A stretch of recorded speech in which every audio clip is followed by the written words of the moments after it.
નમસ્કાર વિદ્યાર્થી મિત્રો, ફરીથી આપ સૌનું આ ગુજરાતીના લેક્ચરમાં હાર્દિક સ્વાગત કરું છું. વિદ્યાર્થી મિત્રો, ગયા લેક્ચરની અંદર આપણે પાઠ 10ની એક પૂર્વ ભૂમિકા આપણે જોઈ હતી, સમજી હતી. આપણું પ્રાકૃતિક સૌંદર્ય ડાંગ જિલ્લાનું શું છે, કવિ લેખકનો પરિચય મેળવ્યો હતો, સાહિત્ય ઝરણાનો અભ્યાસ કર્યો હતો. સાથોસાથ એ અત્યારની ટેકનોલોજીના યુગમાં આપણે પ્રાચીન જૂનવાણી બધી વસ્તુઓને આપણે ભૂલી ગયા છીએ. આ બધી વસ્તુની આપણે તરોતાજા કરી હતી. હવે આપણે પાઠમાં પ્રયાણ કરીએ તો નિબંધની અંદર આપણે આ નર્મદાના નિબંધની અંદર નાહવાની એક ડૂબકી લગાવીએ અને એ ડૂબકીમાં આપણે જોઈએ આપણને કેટલો આનંદ આવે છે. વિદ્યાર્થી મિત્રો, બહુ સારી રીતે વાત આમાં કરેલી છે, જોઈએ આપણે. તો સૌથી પહેલાં તો આપણે જોયું કે લેખકને એવું થયું કે મારે મારા પિતાજીને પત્ર લખી અને મારે એને સમજાવવું છે અને મારે એને મારા યાત્રાના સંસ્મરણ અને મારા અનુભવોને મારે એને પત્ર દ્વારા જાણ કરવી છે. આ વસ્તુ આમાં કીધેલી છે, એટલે શીર્ષક આપ્યું પુત્રનો પિતાને પત્ર. જોઈએ તો કીધું પ્રવાસ સંસ્મરણ અંગે પિતાજીને પત્ર સ્વરૂપે લખાયેલ છે, એટલા માટે એને પ્રવાસ નિબંધ કીધું છે. નિબંધ તો છે જ, પણ કેવો નિબંધ છે? પ્રવાસ નિબંધ. તો કેના માટે, શું કામ પ્રવાસ નિબંધ? કારણ કે પ્રવાસના સંસ્મરણોને એના રિલેટેડ, એના માટે કંઈક પત્ર લખ્યો છે અને પત્ર સ્વરૂપે કંઈક લખાણ કર્યું છે, એટલા માટે પ્રવાસ નિબંધ પણ આનો સાહિત્ય પ્રકાર હોય એવું કહી શકાય. આગળ કીધું કે નર્મદા કિનારો અને ડાંગના જંગલોના પ્રવાસના સંસ્મરણો લેખકે આની અંદર કીધેલા છે. એ ડાંગ જિલ્લાની પવિત્રતા, શ્રેષ્ઠતા, પ્રકૃતિની સૌંદર્ય, આ બધી વસ્તુ આમાં કીધેલી છે. ગામની અંદર આપણે જોઈએ હવે કે અંકલેશ્વર, કે જેને મજાકમાં લોકો ગંદકેશ્વર કહે છે. વિદ્યાર્થી મિત્રો, અંકલેશ્વર છે એ મજાકમાં લોકો એને ગંદકેશ્વર કહે છે, કારણ કે કારખાનાથી ઉભરાતું એશિયાનું બીજા નંબરનું ઔદ્યોગિક કેન્દ્ર છે અને લેખકનું પ્રિય સ્થળ પણ છે. વિદ્યાર્થી મિત્રો, અંકલેશ્વરની જીઆઈડીસી એશિયાની અંદર બીજા નંબરમાં આવે. આના જેવું ઔદ્યોગિક મથક કેન્દ્ર એશિયાની અંદર બીજા નંબરનું છે. આ એટલા માટે ઇન્ડસ્ટ્રીયલ એરિયા છે, એટલા માટે થોડી ગંદકી હોય એટલે અંકલેશ્વરની જગ્યાએ લોકો એને ગંદકેશ્વર કહેતા. અને ત્યાંની બધી વસ્તુઓ, ત્યાંનું આસપાસનું વાતાવરણ, આ બધી વસ્તુ કેવી હતી? તો કે વિચિત્રતાવાળી. ઔદ્યોગિક કેન્દ્ર અને સાથે સાથે લેખકનું પ્રિય સ્થળ પણ હતું. લેખકને બહુ આ સ્થળ ગમતું, કારણ કે અહીંયાથી તો નર્મદાના પ્રવાસે જઈ શકાય. અહો વૈચિત્ર્યમ, કેવી વિચિત્રતા થઈ કે કારખાનાની દુર્ગંધ સાથે લેખકને ઘરોબો કેળવાઈ ગયો છે. વિદ્યાર્થી મિત્રો, ઘરોબો શબ્દનો અર્થ થાય ઘરના જેવું ગાઢ સંબંધ વાળું.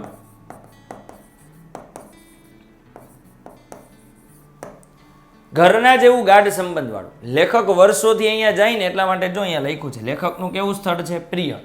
બહુ વર્ષોથી જાય ને એટલે લેખકને ત્યાંની દુર્ગંધ સાથે, કારખાના હોય, ઇન્ડસ્ટ્રીયલ એરિયા હોય, ખરાબ દૂષિત પાણી, ત્યાંનું વાતાવરણ એ બહુ દુર્ગંધવાળું, ગંદકી એટલી જોવા મળે, એટલે ત્યાંની એક દુર્ગંધ સાથે એમ ઘર જેવો સંબંધ થઈ ગયો હતો. આમ ખબર ન પડે, મજા જ આવે રાખે, આપણને ન ગમે. આપણે તમે સોમનાથ મહાદેવના દર્શન કરવા માટે જાઓ તો ત્યાં તમે જુઓ વચ્ચેથી ઓલા માછીમારોના ઓલા એરિયામાંથી પસાર થવું પડે, આપણે ન છૂટકે ત્યાંથી જ જવું પડે, કારણ કે રસ્તો એ જ હોય. એટલે આપણને એમ થાય કે ઓહો, ઉપકા જેવું થવા માંડે, એમ કંઈક વિચિત્ર થવા માંડે આપણને. પણ ત્યાંના લોકોને કાંઈ ન થાય. શું કામ? કારણ કે એ લોકોને આમ ઘર જેવું થઈ ગયું હોય. એને હવે રોજ આવી સુગંધ આવે એટલે એને મનમાંય ન હોય, આપણને તરત ખબર પડી જાય. એ ભેખડવતી નર્મદાને કારણે લેખકની પ્રિય જગ્યા છે. શેના કારણે લેખકને પ્રિય જગ્યા હતી? તો કે ભેખડવતી નર્મદા. ભેખડ એટલે આ જે બધી વસ્તુ દેખાય છે ને તમને, આવા બધા આ મોટા મોટા પથ્થરો બધા, એને કહેવાય ભેખડો. મોટા મોટા પથ્થરો. એ ભેખડમાંથી પસાર થતી થતી થતી થતી નદી આપણી ગુજરાતમાં આવે છે, એ લેખકને બહુ ગમે છે. એટલા માટે કીધું ભેખડવતી નર્મદાને કારણે લેખકની પ્રિય જગ્યા છે. કે જ્યાં બેસી લેખકે કીધું કેટલીય વાર સૂર્યાસ્ત જોવાની મજા લૂંટી છે. ક્યાં બેસીને? તો કે આવા ભેખડો હોય ને મોટા મોટા, એમાં અહીંયા ઉચ્ચાસને બેસીને લેખક કહેતા કે ઉચ્ચાસને બેસી અને કેટલીય વાર મેં કે આ સૂર્યાસ્ત જોવાની મજા લૂંટી છે. કારણ કે એની સૂર્યાસ્ત સનસેટ પોઈન્ટ હતો ને એની બાજુમાં જ લેખકના પ્રિય મિત્ર જગદીશભાઈનું ઘર. હવે જગદીશભાઈનું ઘર હોય એટલે ન્યા જાય એટલે સનસેટ પોઈન્ટ ગયા વિના નો રહે. એટલે આ હતી વસ્તુ, લેખકને એટલા માટે પ્રિય જગ્યા હતી એ ભેખડવતી નર્મદા પવિત્ર નદી. જોઈએ આગળ, નર્મદાની સુંદરતા શું છે ને એ હવે આપણે જોવાની છે. શું છે નર્મદાની સુંદરતા? તો કે નર્મદા હર હંમેશ માત્ર લેખકને નહીં પરંતુ સૌ કોઈ દર્શનાર્થીને ઝંકૃત કરે છે. વિદ્યાર્થી મિત્રો, ઝંકૃત શબ્દનો અર્થ થાય ઝણકાર, પણ અહીંયા આપણે ઝણકાર શબ્દ અર્થ નથી લેવાનો. અહીંયા આપણે ઝંકૃત શબ્દનો અર્થ લેવાનો છે પ્રસન્ન. કારણ કે આ લેખકને, આ નર્મદા નદી ખાલી લેખકને જ નહીં, લેખકની સાથે સાથે જેટલા પણ લોકો આ નર્મદાના દર્શને આવે ને એ બધાને પ્રસન્ન કરે. કારણ કે બધાને ત્યાં મોજ મજા કરવી ખૂબ ગમે એટલા માટે. આગળ જોઈએ તો કબીરવડ, જબલપુર, અમરકંટક સુધીના તમામ સ્થળોનો પ્રવાસ. એક બાજુ જઈએ તો અમરકંટક, કબીરવડ, જબલપુર સુધીના બધા સ્થળોનો પ્રવાસ, અને આ બાજુ તો સમુદ્રની અંદર ક્યાંનો ક્યાં. આવું પાઠની અંદર આવે છે. તો અહીંયા આપણને કીધું કબીરવડ. વિદ્યાર્થી મિત્રો, કબીરવડ છે બહુ પવિત્ર સ્થાન છે. કબીરજીના દોહા ફેમસ છે, પ્રસિદ્ધ છે. આ કબીરવડ છે. બહુ મોટા મોટા વડલા અને મોટી મોટી વડવાઈઓ કબીરવડ સિવાય ક્યાંય જોવા મળતી નથી. એટલા માટે કીધું કવિએ કબીરવડ. જબલપુર, આપણે ટ્રેનનું નામ છે, ખબર હોય તો જબલપુર એક્સપ્રેસ. એ જબલપુર કે જ્યાંથી આ નર્મદા નદી પસાર થાય છે. પછી કીધું અમરકંટક. અમરકંટક જે અહીંયા તમને આ ફોટો દેખાય છે, અહીંયા લખ્યું છે, તમને વંચાતું હોય તો નર્મદા ઉદ્ગમ. નર્મદા નદીનું આ ઉદ્ગમ સ્થાન છે. અહીંયાથી નર્મદા નદી છે એનું ઉદ્ગમ સ્થાન. અહીંયાથી નર્મદા નદી પ્રગટ થઈ છે નર્મદામાં, અને ત્યાંથી પ્રગટ થઈ અને આપણા ગુજરાતમાં આવી છે. એટલા માટે કીધું કે અહીંયા અમરકંટક સુધીના તમામ સ્થળોનો પ્રવાસ. અહીંયા લખ્યું છે ત્વદીય પાદ પંકજમ નમામિ દેવી નર્મદે. આ નર્મદા નદી આટલી બધી પવિત્ર છે. આ નર્મદા નદીના પાદ પંકજ, એનું પવિત્ર જળ આપણે કદાચ એક વખત એમાં નાહીએ ને તો આપણા કાલાંતરોના જન્મના આપણા પાપ છે એ પણ બળી જાય. આ નર્મદા નદીનું ઉદ્ગમ સ્થાન છે. આ ઉદ્ગમ સ્થાનેથી લોકો દર્શન કરવા માટે જાય ને. આ ઉદ્ગમ સ્થાન એટલું બધું પવિત્ર, વિદ્યાર્થી મિત્રો, વાત ન પૂછો. એટલા માટે આપણને કીધું લેખકને કે આ બધા સ્થળો લેખકને બહુ ફરવા ગમે છે. કબીરવડના દર્શન સાથે કબીરજીની અનુભૂતિ. આ કબીરવડના દર્શન કરીએ એટલે આપણને કબીરજીની અનુભૂતિ થાય. વિદ્યાર્થી મિત્રો, અહીંયા કબીરવડથી આમ આગળ આમ સાઈડમાં આ બાજુ જઈએ એટલે આપણને કબીરજીનું મંદિર પણ દેખાય છે. એ કબીરજીનું મંદિર પણ ત્યાં છે, અને એની અનુભૂતિ કરીએ અને કંઈક તપસ્વીઓના તપની પણ અનુભૂતિ કરીએ. આ બધી જગ્યાએ જઈને લેખકને એટલે બહુ કબીરજીની અનુભૂતિ થાય. ત્યાંના જેટલા પણ તપસ્વીઓ હતા, તપસ્વીઓ તપ કરવા માટે આવતા, બધાય તપસ્વીઓની પણ અનુભૂતિ થાય. વિદ્યાર્થી મિત્રો, આ બધી જગ્યાનો પ્રભાવ જ કંઈક અલગ છે. આ બધી જગ્યાએ જાઓ ને એ તમારું સર્વસ્વ તમે ભૂલી જાઓ. તમે કોણ છો, તમને ન ભૂખ લાગે ન તરસ લાગે, બસ એમ જ થાય કે હું ફરીને જ રાખું. કારણ કે આ નર્મદા, આ પ્રકૃતિ, એનો પ્રભાવ જ એવો છે.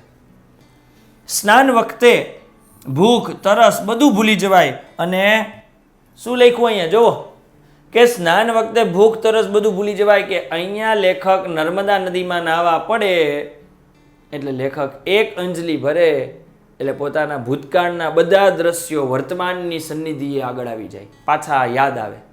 શું કામ? એક વખત ખોબો ભરે એટલે એને ભૂતકાળ યાદ આવે. કારણ કે લેખક તો બહુ વખત આ નર્મદા નદીના પ્રવાસે આવ્યા છે, આ ડાંગ જિલ્લાના પ્રવાસે આવ્યા છે.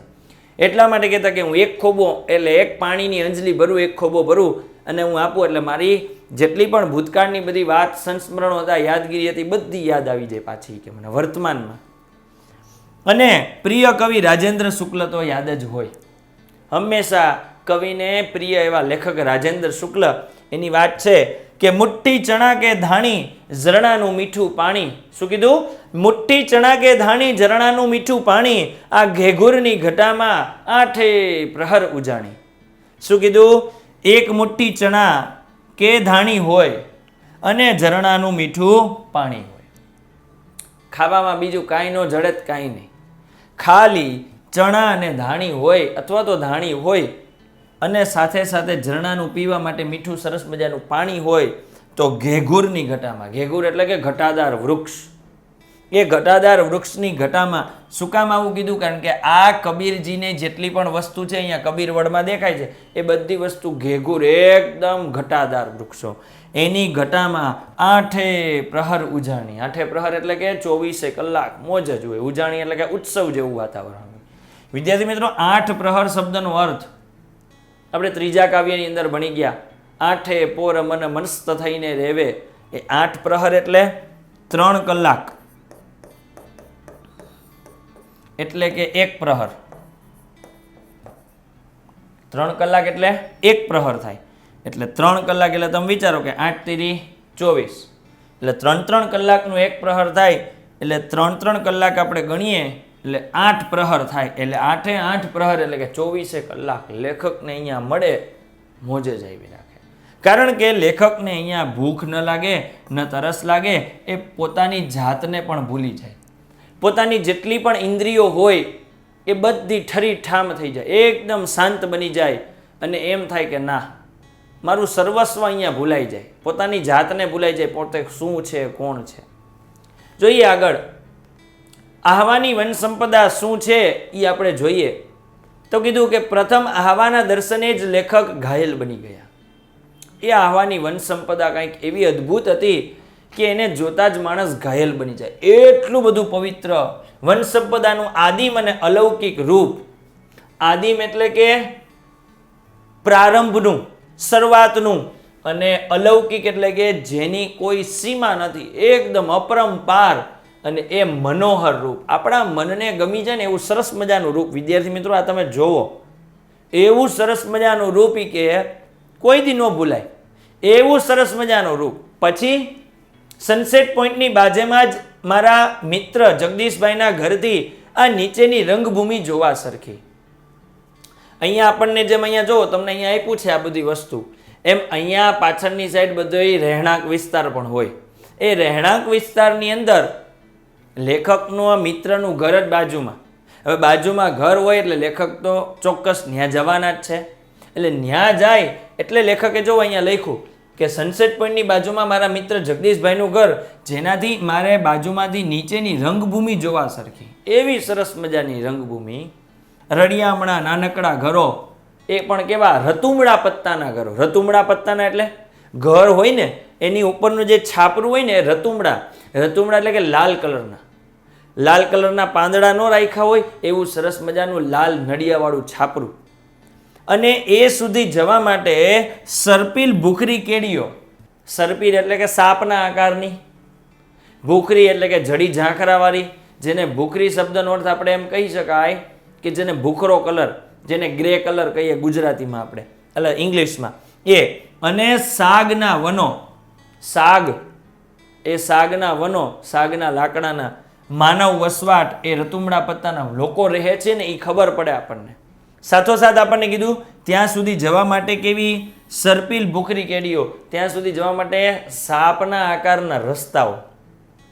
સાગના વનો, એ ખીણમાંથી છેક સૂર્ય સાથે હરીફાઈ કરવા મથે. એટલે શું? તો કે સૂર્યના કિરણો છે ને એ જમીન ઉપર પડે. એટલે સાગના વનની અંદર જે લીલાશ હોય, જે હરિયાળી હોય એ, અને બધી જગ્યાએ વરસાદ પડ્યો હોય ને એટલે એની લીલ થઈ ગઈ હોય એ, આ બંનેની પોતપોતાની લીલપ એટલી બધી આહલાદક કે મોજ આવી જાય. એને એ બંને પાછા સૂર્ય સાથે હરીફાઈ કરવા મથે કે કઈ વસ્તુ વધારે સારી લાગે. કારણ કે આ બધી પ્રાકૃતિક સૌંદર્ય એવું સવારના સમયે બહુ જોવા ગમે, એટલું બધું સુંદર હતું આ. અને હમણાં જ પડેલા વરસાદની અનેરી સુવાસ અને આહલાદકતા. હમણાં જ વરસાદ પડ્યો હશે એટલે કે આ રંગભૂમિનું દ્રશ્ય જે જોવા સરખું. રૂપ, રંગ અને ગંધ ત્રણેયના ત્રિવિધ રૂપને લેખક પોતાના અસ્તિત્વમાં અનુભવી શકે. એટલું બધું રૂપ પણ એવું સરસ મજાનું, રંગ પણ એવો સરસ મજાનો, અને એનું ગંધ, ત્યાંની સુગંધ પણ એવી હતી. વિદ્યાર્થી મિત્રો, બહુ અગત્યની વાત આમાં કવિએ કીધી છે. દંડકારણ્યના વિવિધ રૂપોનું મનભાવન દર્શન. પછી કીધું આપણને શું કીધું? મહાલનું અને વઘઈનું ડાંગ, સુબીર, વાંસદા, શિવઘાટ, સાપુતારા બધે મન મૂકીને ફર્યા. દંડકારણ્ય એક જંગલનું નામ છે. એ દંડકારણ્યના વિવિધ રૂપ જોયા. એ કે કેવી રીતના? મનને ભાવે ને એવા દર્શન જોયા. મહાલનું ડાંગ, અહીંયા તમે જોવો છો, અહીંયા જે આ વસ્તુ છે ને, આ બધી વસ્તુ સુબીર, સુબીર એટલે કે સબરીનું મંદિર છે. આ સુબીર છે એ સબરીનું મંદિર છે, એ સુબીર. પછી અહીંયા તમે જોવો છો વાંસદા, અહીંયા લખ્યું છે, બહુ મોટું નેશનલ પાર્ક છે. એ વાંસદા, સુબીર, મહાલનું અને વઘઈનું ડાંગ. આપણે આગળ હમણાં ફોટા જોઈએ ને, કયા ફોટા? આ બધા વસ્તુ જે આ તમે ફોટા જોવો છો, આ બધા ફોટા સુબીર, વાંસદા અને ત્યાંના મહાલના ને વઘઈના બધાના ડાંગ. ડાંગ બહુ મોટો જિલ્લો છે. એટલા માટે આગળ જોઈએ તો આપણને કીધું મહાલનું અને વઘઈનું ડાંગ, સુબીર, વાંસદા. પછી આપણને કીધું, જો અહીંયા સુબીર, વાંસદા એક વખત જોઈ લો વિદ્યાર્થી મિત્રો. આ સબરીનું મંદિર છે અહીંયા સરસ મજાનું. અને આ વાંસદા, વાંસદા એટલે કે અહીંયા એક બહુ સરસ મજાનું આપણને એક સરસ મજાનું નેશનલ પાર્ક આપેલું છે. ત્યાં પણ લોકો બહુ સારી રીતે જોવા માટે જઈ શકે છે. આગળ આપણને કીધું શિવઘાટ. તો શિવઘાટની આપણે જોઈએ તો આવું સરસ મજાનું ઝરણું છે. વિદ્યાર્થી મિત્રો, બહુ જોવાલાયક સ્થળ છે. આપણું ગુજરાત પર્યટન વિભાગ પણ આમાં બહુ સારો એવો ખર્ચો કરી અને બહુ સારી બધી વ્યવસ્થા કરી છે.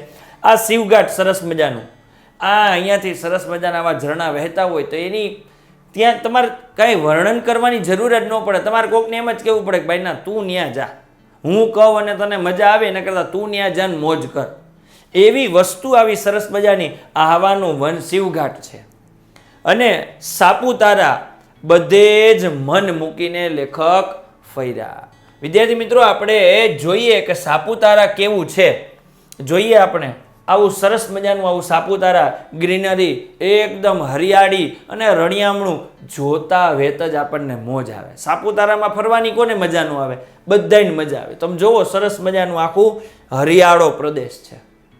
આ બધી જગ્યાએ લેખક ડાંગના પ્રવાસે જાય એટલે નર્મદા નદી, વઘઈ, વાંસદા, સુબીર આ બધી વસ્તુ લેખકને જોવી ગમે. જોઈએ આગળ વિદ્યાર્થી મિત્રો, આહવાના વન સંપદાના હવે રૂપ જોયા. હવે જોઈએ કે આ પ્રકૃતિ કેવી અદ્ભુત હતી. તો કીધું અહીંયા રાત્રે પણ અલૌકિક ખીણ દર્શન. રાત્રે અલૌકિક ખીણ દર્શન કે જેને લીધે આજ્ઞાને લીધે ચો તરફ જાણે સાગના વૃક્ષો શણગારેલા હોય. શું કીધું? સાગના વૃક્ષો. વિદ્યાર્થી મિત્રો, આજ્ઞા એટલે શું ખબર છે? આજ્ઞા એટલે કે એવું એક જંતુ, એક એવું જીવજંતુ કે જેને પાંખના ઘર્ષણ થાય ને એટલે એક વીજળી, એક લાઇટ ઉત્પન્ન થાય. અને એ લાઇટ અહીંયા કીધું કે ચારે તરફ આજ્ઞા ફરતા હોય, પણ રાત્રિના સમયે એ આજ્ઞા બહુ દેખાય. દિવસે ફરતા હોય પણ ખબર ન પડે. રાત્રે છે એ શું કીધું? તો કે સાગના જે જંગલોના વૃક્ષો હોય ને એને શણગાર્યા હોય ને ઓલી સિરીઝોથી, લાઇટથી, એવું લાગે. કે જોઈએ આપણે એનો ફોટો. આ વિદ્યાર્થી મિત્રો, તમને લીલા ટપકા જે બધા દેખાય છે ને, એ કોઈ સિરીઝ નથી હો, આ બધા આજ્ઞા છે.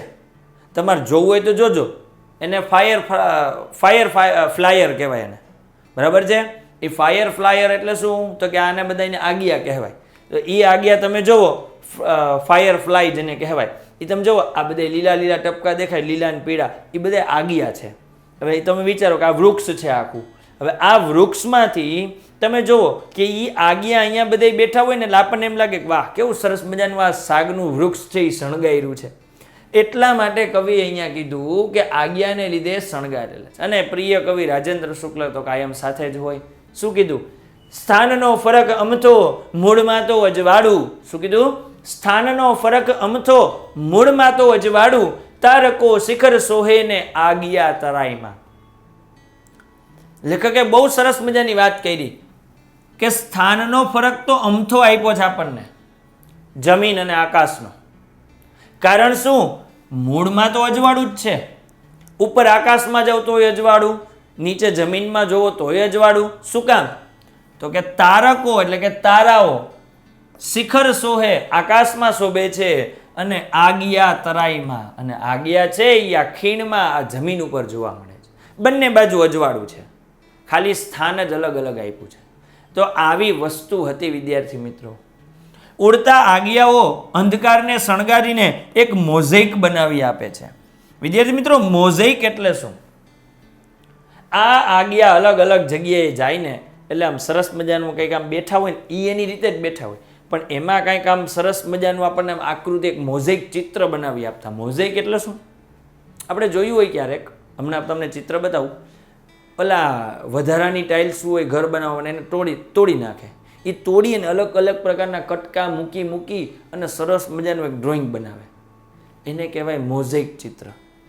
જોઈએ મોઝેક ચિત્ર કેવું હોય. જો આ છે બધા ટાઇલ્સ છે. આ બધી ટાઇલ્સને ટુકડા કરી અહીંયા ઓલી લાપી મૂકી ઓલો વ્હાઇટ સિમેન્ટ મૂકી અહીંયા બધી વસ્તુ એવા કલરના એવા ટપકા મૂકી અને આવું સરસ મજાનું મોઝેક ચિત્ર આવા આગિયાઓ બનાવી આપતા. શું કામ? આગિયા એવી વસ્તુ હતી. પણ લેખકની જોવાની રીત આગળ આપણે જોયું ને શરૂઆતમાં પહેલા લેક્ચરની અંદર, સૌંદર્ય દ્રષ્ટિ, સંવેદનશીલ હૃદય અને રખડું સ્વભાવ, આ ત્રણેયનું સમન્વય એટલે કે મહેન્દ્રસિંહ પરમાર. જોવાની રીત જ અલગ હતી એની. અલૌકિક ગિરમાળનો ધોધ, 300 મીટર ઊંચેથી સુસવાટા દેતું પૂર જોશમાં પડતું પાણી અને નદી છે ગીરા. શું છે? તો કે ગીરા નદીમાંથી આ ધોધ નીચે પડે છે, એટલા માટે ગિરમાળનો ધોધ એવું નામ આપ્યું આપણને, એવું નામ આપ્યું. અને પાછું કેવું? તો કે 300 મીટર ઊંચેથી સુસવાટા મારતું પાણી છે. સુસવાટા મારતું એટલે કે એવું ઝડપથી પડે છે ભાઈ પાણી, વાત ન પૂછો. અને એ પૂર જોશમાં પડે. જોઈએ આપણે ફોટો. હા, તમે જુઓ. બરી અહીં વધારાની વસ્તુ આપણે કાઢી નાખીએ એટલે સરસ મજાનું દેખાય. આ જે વસ્તુ છે ને, અહીંયાથી આપણે શરૂઆતમાં પહેલો ફોટો જોયો હતો ને, ડાંગ ફોરેસ્ટ અહીંયા લખેલું હતું, એની અંદર હતું. એની અંદર આ જે આખી વસ્તુ છે ને આમ ગોળ ફરતી થઈ અને આ જે આખો છે એ ગિરમાળનો ધોધ છે. શેનો ધોધ છે? ગિરમાળનો ધોધ.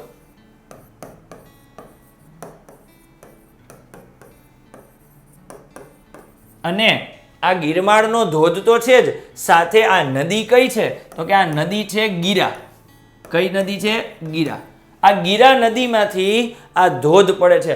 લગભગ 301 મીટર, અહીંયાનો જે એરિયા છે 300 મીટર જેટલો હશે. એ 300 મીટર ઉપરથી પૂર જોશમાં આ પાણી નીચે પડે છે. એટલે લેખકને અહીંયા તો એવી મજા આવે છે, વાત ન પૂછો. જોઈને આપણને આટલી મજા આવે છે તો વિદ્યાર્થી મિત્રો વિચારો કે ન્યા જાય પછી કેવી મોજ આવે. કાંઈ ન ઘટે. સમજાણું? ઘટે તો ખાલી અહીંયા જવાનું ઘટે, બાકી કાંઈ ઘટે નહીં. એ વસ્તુ આપણે જોઈ. આ હતો આપણો ગિરમાળનો ધોધ. આગળ જોઈએ તો આ અદ્ભુત પ્રકૃતિની અંદર આપણે આગળ જોઈએ તો કીધું છે કે નદી, ધોધ અને તળાવ એકરૂપ બની ગયું. જો વિદ્યાર્થી મિત્રો તમને કહું, અહીંયાથી નદી આવે છે, આ ધોધ પડે છે અને અહીંયા આ તળાવ બની જાય છે. આ ત્રણેયનું એક રૂપ થતું આપણને અહીંયા જોવા મળે છે. એટલા માટે અહીંયા આપણને કીધું કે નદી, તળાવ અને ધોધ એનું એકરૂપતા અહીંયા જોવા મળે છે. બંને ભેગું થઈ ગયું છે. હવે શું કીધું? ઉન્મત્ત ગદયુથ જેવા, એકલ દોકલ પ્રણયજન જેવા, લડીને હેત કરતા વાંસના ઝુંડના ઝુંડ. વાંસનું જંગલ, વન અહીંયા જેવું ક્યાંય છે નહીં. વાંસદા એ એટલા માટે જ નામ આપ્યું છે, વાંસનું જ આખું જંગલ છે. અને એ જંગલની અંદર ક્યાંક ગજયુથ જેવા એટલે કે ક્યાંક હાથી કેવા હોય? હાથી ગજ યુથ એટલે કે એનું ઝુંડ. એ હાથીઓનું ઝુંડ કેવું હોય? એવું ઝુંડ કે આવા વાંસના જંગલોનું. એમાં ક્યાંક વાંસ તમે જુઓ તો એટલા બધા આમ જૂથમાં હોય, સમૂહમાં હોય, આમ બલ્કમાં ઘણા બધા એકારે. તો એટલા માટે કીધું કે ઉન્મત્ત ગજયુથ જેવા. તો ક્યાંક એકલ દોકલ પ્રણયજન જેવા. એકલ દોકલ પ્રણયજન એટલે ક્યાંક આપણે જોયું હોય કે ભાઈ બે માણસો ક્યાંક બગીચાની અંદર બેઠા હોય ને, પ્રેમીઓ એકબીજા સાથે, એવા. તો ક્યાંક એક બે વાંસના સરસ મજાના વાંસ હોય, તો ક્યાંક આખા સમૂહમાં હોય, ક્યાંક વળી એકલ દોકલ, ક્યાંક એક હોય તો ક્યાંક બે હોય, ક્યાંક ચાર હોય, એવા. અને એ પણ પાછા લડીને હેત કરતા. એક બાજુ લડે પણ ખરા. લડીને એટલે શું? આમ એકબીજા સામે. તમને ફોટો બતાવું જો એટલે તમને ખ્યાલ આવે. જો આવા વાંસના જંગલ છે આવા. હવે આ વાંસ તમે જુઓ, આ વાંસનું આખું જંગલ છે એ તમે જુઓ. આ આખું વાંસ તમને દેખાય છે, એ આની સાથે આમ જુઓ, અહીંયાથી કોઈ વાંસ આવતું હોય ને એની સાથે આમ ક્રોસ થાય. ક્રોસ થાય ને એટલા માટે અહીંયા લેખકે લખ્યું લડી લડીને હેત કરતા. એક બાજુ બંને લડે પણ ખરા ને પાછું હેત પણ કરે. આવું સરસ મજાનું વાંસનું જંગલ. એ લેખકને જોવાનો અનેરો આનંદ આવતો. એના જેવું લેખકને ક્યાંય મોજ આવતી નહીં. અસ્તિત્વ શું છે આપણું, પ્રકૃતિનું અસ્તિત્વ શું છે, એની પરમતા અને ભવ્યતા. પરમતા એટલે કે પવિત્રતા અને ભવ્યતા એટલે વિશાળતા. આ બંને વસ્તુનો બારીક અનુભવ કવિ લેખકે અહીંયા જોયો, જેથી પોતાના અસ્તિત્વનું જાણે ઓગળી જવું. લેખક પોતાની જાતને તો સાવ ઓગાળી જ નાખતા, કારણ કે અહીંયા આવતા આગળ મેં વાત કરી પોતાની બધી વૃત્તિઓ ઠરી ઠામ થઈ જતી અને ડાહી ડમરી બની જતી. ભૂખ તરસ કાંઈ ન લાગે, ત્યાં જઈને એટલે મોજ જ આવી રાખે.